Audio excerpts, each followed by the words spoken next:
Okay. Hello, everyone. Welcome to ELI, the place where you get your daily dose of inspiration for entrepreneurship. And today we have with us Mr. Manoj Balraj, who is the co-founder of Experion Technologies, which provides product engineering services to enterprises. Hi, Manoj. Welcome to ELI. Thank you, Priya. Really appreciate having me on this call. Appreciate it. To start with, I would request you to introduce yourself to our audience and tell us a bit about your pre-entrepreneur journey. Like, where are you born and brought up? Where did you study? Where all did you work before starting with the experience journey? Sure. Thank you again, Priya, for that question.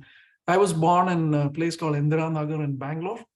My parents raised me there. I was born there, raised there, went to school there, went to the Frank Anthony Public School. I would say, I'm very grateful for that opportunity my parents gave me to raise me in a good neighborhood, send me to good school and all of that. And I don't know if I lived up to their expectations, but that was the background. And from there on, I did my engineering and mechanical. That was more to please my mom rather than me wanting to do it. And then did my MBA, which was more for my satisfaction because I really wanted to do an MBA. While mechanical engineering sounded so distant and standoffish for me. Beyond that, I went and worked in the FMCG sector with Blowplast, and then went on to join Wipro in the IT industry. And since then worked with a few other companies as well. But one of them stood out for me because I got a chance to go into the boiler room of activities and understand what goes on to build a business. And that kept playing in my mind. And I realized someday, somewhere, I got to do something. But I have to do it in my own style where I can work with other co-founders, and then eventually met with colleagues of mine who were all very grounded men, having similar aspirations, and we all teamed up and then said, let's do something of our own. So went through a few companies like Wipro and Blowplast before that, worked with NIIT, then worked with IBS, and then eventually came into Experion. So something which my father had asked since when I was in school, why don't you do something of your own? And that never was answered until I got a chance to prove that Experion is off and running and I'm doing my bit. So he's a very happy man now. So that's my long answer to your question. Uh, Tell us a bit about Experion. Also, take us to the days of the initial part of the journey where you were trying to gather some business entails and build a venture. What was your hypothesis? What was your plan initially? So Experion, the goal was simple. We want to be associated with software products. And all of us had that background in some form or shape, working in product companies in the past. I was in Wipro Software Products Division, working with product teams like Adobe and Macromedia and SPSs and so on. Likewise, the other gentleman as well, the co-founder. So all of us had this desire that we need to build products. And I have to admit that we weren't exactly a stellar success when it came to launching products, targeting specific verticals within India and so on. And then we thought, let's take product engineering as a service. We understand how to build products. We know how to implement them. We know how to integrate with other systems. Why don't we use this knowledge and offer that as a service, product engineering as a service? We saw there's a big gap there in that space. And we wanted to stick to that. So until date, all these years, I have to say, Priya, that we have never wavered from that core focus. We continue to offer that product engineering as a service. And we saw gaps there, like I said, because it's not like building applications. This is something that the customer says, I thrive on this product to generate my revenues. So they rely heavily on this product to grow their business and attract new talent or whatever that business they are in. And that's where we focused on. So the journey wasn't easy, especially when we say we are going to be headquartered in Kerala, and then we have an office in Dallas and UK and all Australia, but Kerala wasn't known for product engineering capabilities.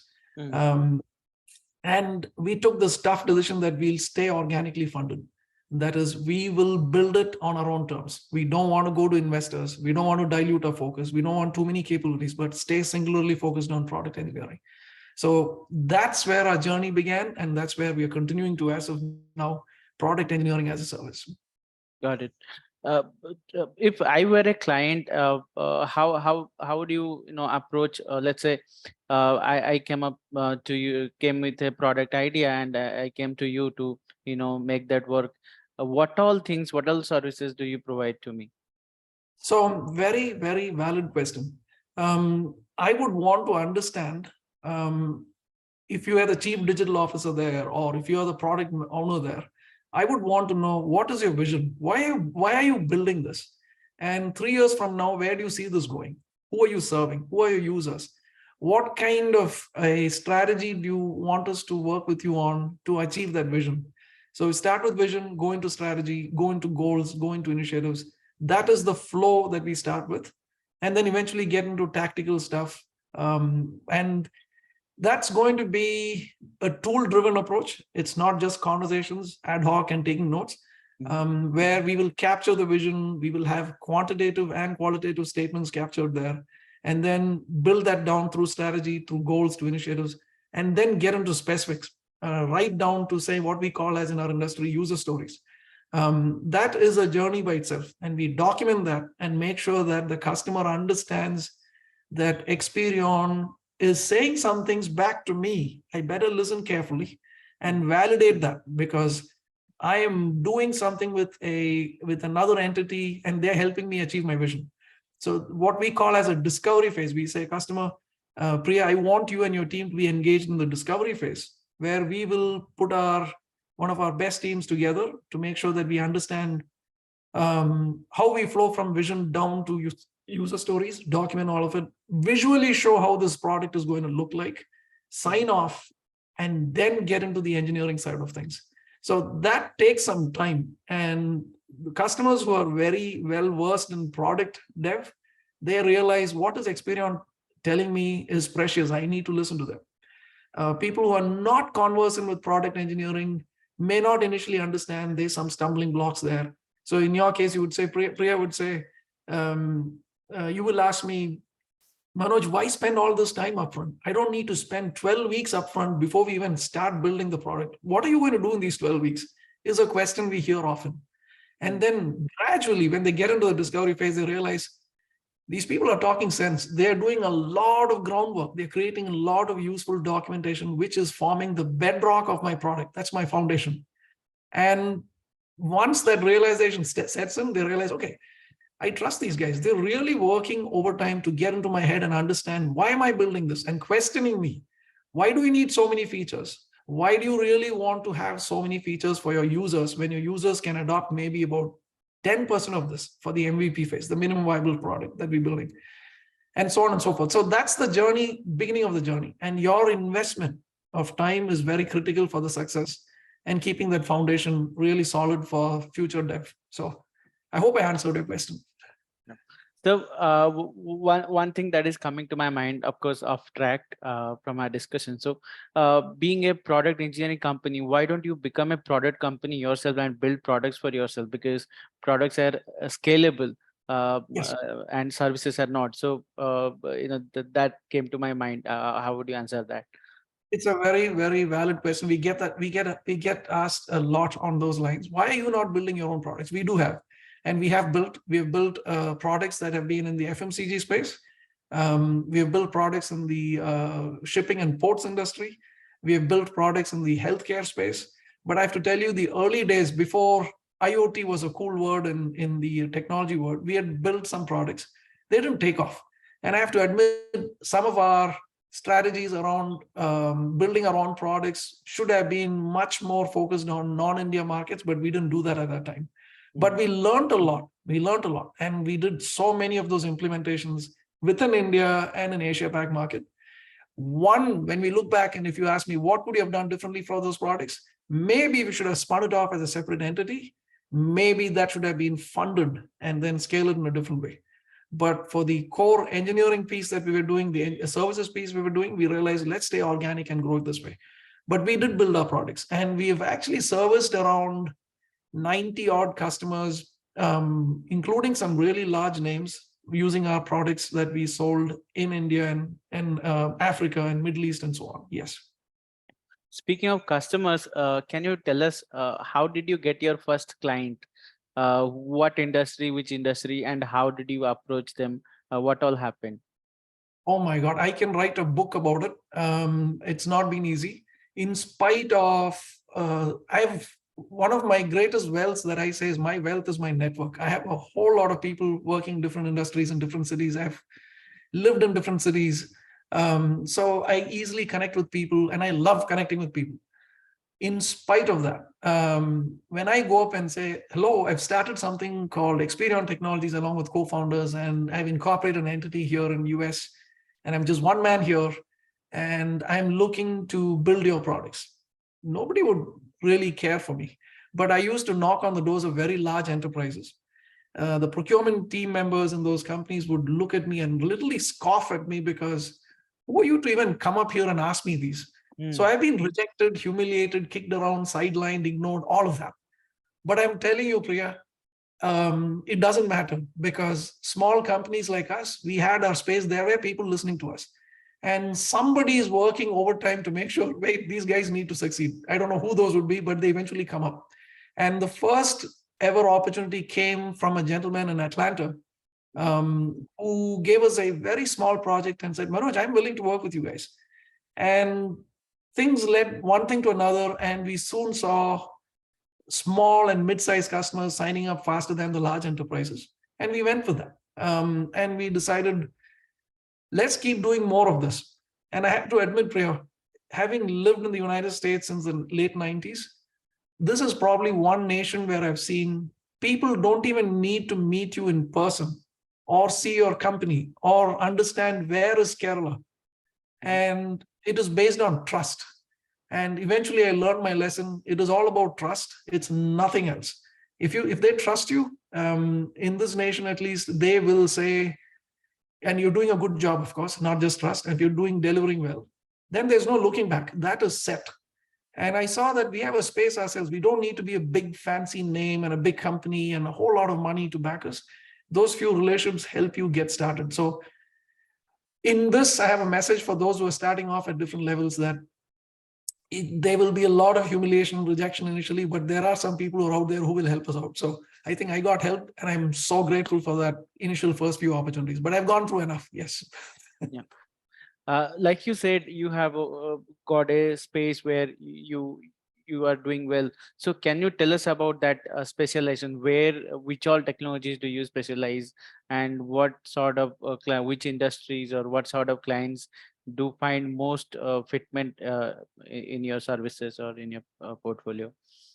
So again, that's something which we are still grappling with, but over the years we learned to refine and stay focused on certain verticals. It turned out to be insurance and financial services, retail, healthcare, manufacturing and logistics, especially automotive in recent years. It's been going very strong for us. So these were the domains. And in terms of technologies, we were confined to the mainstream technologies, including Microsoft and Java technologies, and eventually open source opened up in a big way. And suddenly our architects had a whole suite of new technologies to offer to customers and say, we can build it using a certain stack. We can play around with this. We have tried out, tested, so on. So open source technologies, Microsoft technologies have been our mainstay. And the verticals, as I mentioned, were the ones I just mentioned. So that's where we play using our product engineering capabilities. Any big success stories that has come up in your portfolio? Certainly. Some of the world's largest companies, honestly, we didn't even know they will sign up with us. Even now we are surprised because they have so many options out there. There are big companies with huge presence in most countries worldwide and hundreds of thousands of people. And for us, when one of the world's largest companies, let's say in pharmaceutical or in automotive or in financial services, they come up and say, we heard about you, or we'd like to work with you, and we'd like to displace our current big company that is there and not doing great for us. They don't care about us, kind of thing. Mm-hmm. That is a big shot in the arm. And I have at least half a dozen examples of big companies stepping up and saying, especially in the recent few years, in the last 4 or 5 years, where they say, we've heard about your good work, we want to work with you. And one particular one was where the head of data science of a large pharma company reaches out and she says, um, in one meeting, I say, I'm here with you, Experion, because I trust you guys. I've heard about you guys and I trust you. And I will pull you through this whole vendor management process and procurement and whatnot. But can you move at the speed that I want you to? And we said, of course, we'll do whatever it takes. And we moved so fast. We met all of their criteria and all of that. And for us, I still can't believe a company of that size reached out and said, I will help you and move fast and get you through this whole ranks. We don't have that kind of connections or presence or huge offices to attract attention. And so it was nice when people like that come up and say, I want to work with you. And this has happened not once. In the last few years, it's happened a few times. Without us going out there and speaking at big events and spending a lot of money or marketing ourselves aggressively, we have not done that. So those I would call as some of our biggest successes in the recent times. Got it.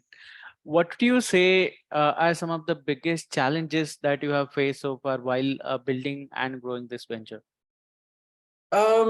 Several in the initial years. Obviously, we didn't have that history or a track record, like I said. And then being able to spend on certain things that typically big companies would do very easily. It wasn't easy for us.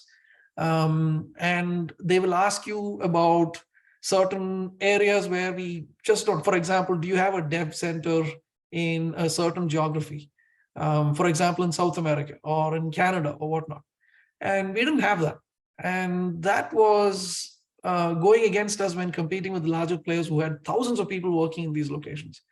And there were concerns, there was skepticism about India outsourcing industry because some have had experiences which were not exactly stellar because they chose the wrong vendor for some reason. Or there were cases where they chose a company in the United States and they were not very happy with all the money being spent. And would you be able to step in and take on from here on short notice? In the initial years, we struggled a lot because we didn't have the ammunition or the firepower or the financial firepower to say, yeah, we'll quickly set up this and help run for you. We didn't have that. We also had challenges when in the initial years, attracting talent to Kerala. Kerala is not known for product engineering capabilities. Let's face it. Right. Kerala is known for tourism, but IT industry was still in a nascent stage. Now things have changed a lot. We have a lot of people from India moving into Kerala or being associated with companies from Kerala. But those early years, it wasn't that easy to attract stellar talent from, let's say, Bangalore or Chennai or Pune or wherever. So those were some challenges in terms of finding the right people, joining our team. And then things started changing. After the first 5 years, I think we surmounted each of these challenges in our own way. We still have many challenges given the size that we are, 1,500 people. And being able to stand up to these huge giants and say, well, I don't have all of those 79 things he's talking about, but I do have 2 things that you need, and I'll be happy to position it. And if those customers agree to overlook the other negatives we have in terms of don't have a big presence locally or whatnot, they step out and say, okay, I don't care for the other 77 things. If you have these 2 things, walk right in and we'll work with you. But yeah, challenges there have been, I can list a whole lot, but I just wanted to keep it short and summarize it. No. So as startups, when we do a long journey, we also tend to pivot our model once or twice in between to meet the market requirements or changing business scenarios. So what would you say you have done some major pivots to your model? And if yes, tell us about it. So if the one thing which I mentioned upfront is we built our own products, and we were happy that we got customers to sign up. Not all of them were successful, but 2 of them especially turned out to be products being used by customers. It led to good results. But one pivot, if I were to call it that, is when we realized we have all this capability in-house. We understand building a product. We understand the intricacies involved. It's building intellectual property and then owning complete ownership for that, right? When we went through that art and plus realized there is a big gap when it comes to building products and there were many companies worldwide struggling, we said, let's also offer engineering as a service. product engineering as a service. And so it's not just software, it involves components of hardware engineering as well. And so we've built product, meaning the hardware side as well as product side. So that was a pivot we thought we should make. And it turned out to be good for us because the amount of learning we went through in terms of tools, process, refining ourselves, unlearning, and then relearning a few things about how to do things using a particular tech stack, that turned out to be a very good decision for us. And we stuck to that area. Yeah. What would you say is the meaning of entrepreneurship for you? How would you define the term entrepreneur, or what are the skill sets that make an entrepreneur? Very, very interesting question. What would so let me think through this. When I went through that experience, suddenly there was a lot of freedom to think, to plan, to choose, make some decisions on my own. No one's asking me, no one's questioning me. Between us co-founders, we are talking and just saying, let's take this call and move forward. But with that freedom came, as some wise man said, I don't know who it was, with freedom comes responsibility. And most people don't want responsibility. They want the freedom. And if you marry these two, I've got the freedom now, which means I have now a lot of responsibility. Let me put that to good use. If you can put that to good use with your startup, then you are in your first few steps of entrepreneurship. You are learning to create a service or a product which will be consumed by somebody, and they're paying you, saying, I trust you for building this, and it'll meet my need, or it'll overcome some of the challenges I'm facing. Then you've started your journey of entrepreneurship, and you're becoming more and more responsible and accountable for the outcomes you're creating for them.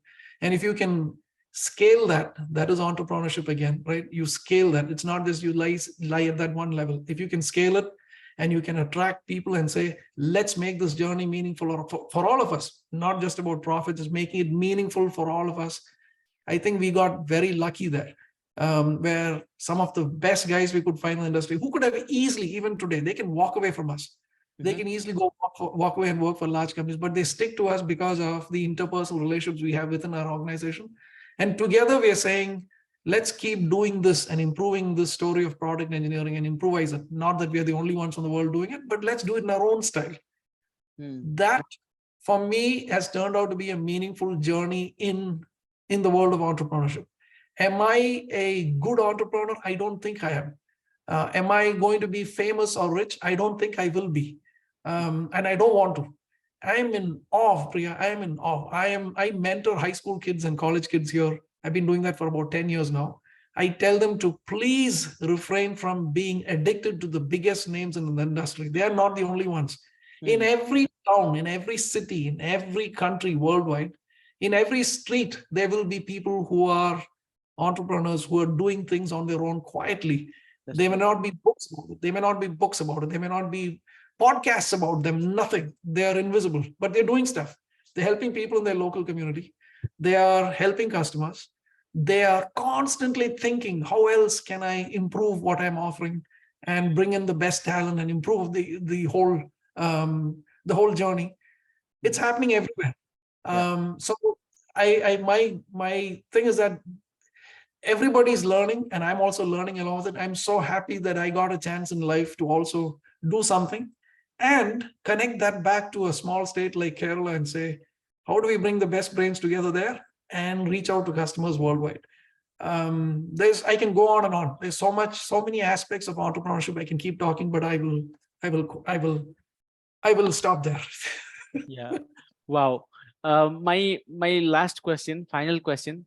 Tell us, so all these years of entrepreneurship, I'm sure you would have learned a lot of lessons, a lot of valuable lessons that can be applied at other places, other ventures as well. So tell us about some of the top learnings that our listeners can take away and probably apply to their ventures.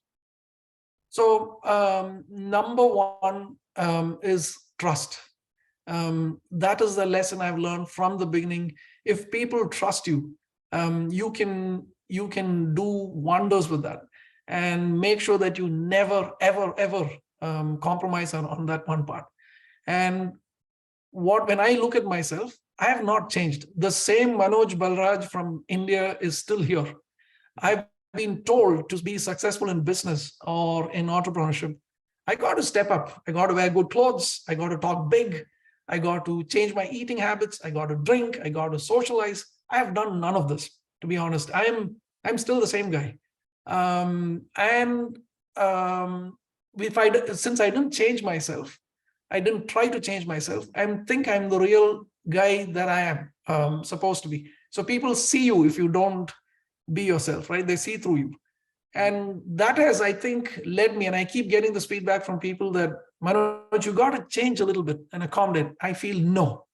Be yourself, be your authentic self. Don't change, but keep learning and observe others, unlearn from them as well while you learn as well. And then build trust. That is, for me, the primary lesson that I learned.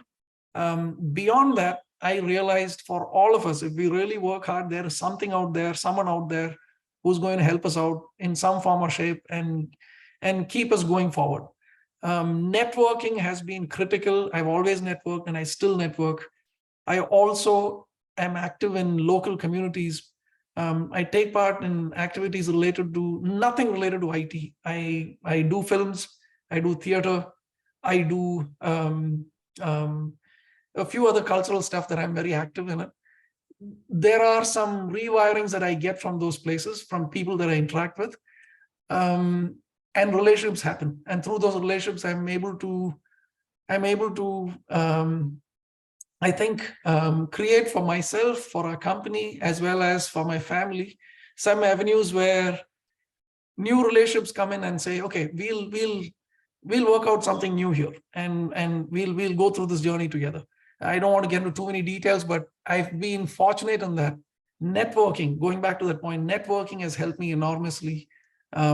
Trust, like I mentioned earlier, be your true self. Basics, I felt, has helped me guide through.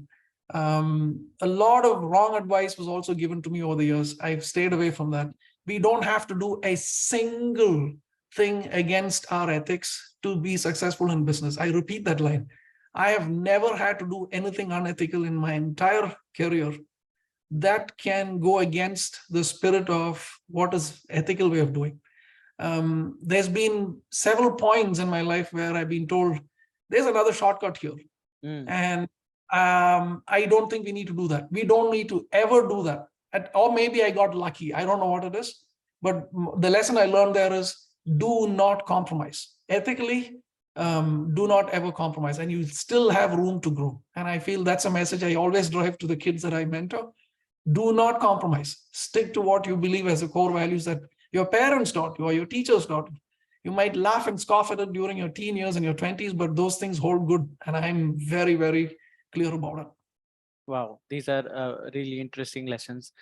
Thanks for sharing with us, Manoj, and thanks for spending your time. It was a pleasure to have you on our platform. And on this note, we'll close the session. Our best wishes for Experion. Thank you very much, Priya. It was a pleasure talking to you, and really appreciate the time you spent with me and learn more about Experion as well. Thank you. Thank you. Thank you, Manoj. Have a good day. You too. All right.